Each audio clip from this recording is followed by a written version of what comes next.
Page 53, Exercise 3, Superstitious Actors, Part C. Listen again. Choose the theater superstition you hear in each pair.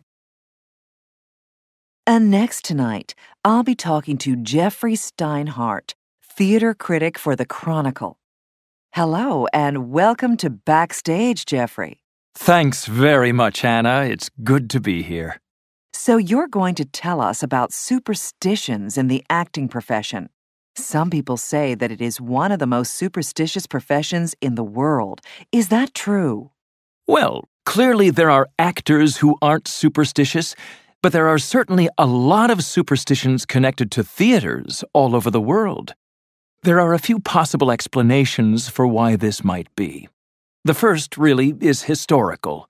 In the past, many of the people who criticized theaters and acting argued that playing a role, pretending to be another person, was wrong.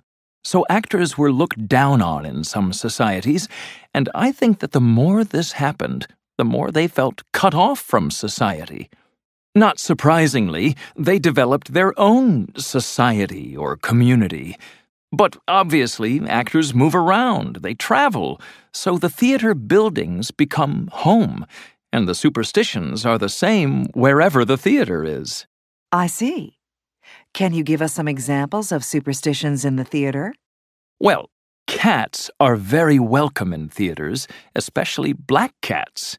There is clearly a practical reason for this. You don't want mice running around nibbling the costumes. But there's more to it than that. Some actors claim that it is bad luck to wear a costume unless a cat has slept on it. I remember one actor who would leave his costume out on a chair before the opening night, hoping a cat would fall asleep on it. Really? Absolutely. And some American theaters will raise the curtain and begin the play 13 minutes after the hour, to make sure that they're lucky with the audience. Black cats? The number 13? Those are usually considered bad luck. That's right. I think it's another way of saying we're different. Right. And what about certain plays being considered unlucky? Could you tell us more about that? Ah, of course. Shakespeare's Macbeth.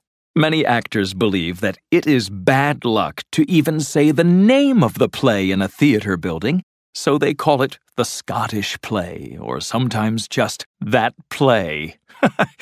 If an actor accidentally says Macbeth, he or she will leave the room immediately, go outside, and turn around 3 times to the right, then knock on the door and ask permission to come back in. This goes back to the first performance in London in 1606. That's interesting. Is that play still considered unlucky? Well, some think it is, but it has also done very well on Broadway, so those actors probably think it's lucky.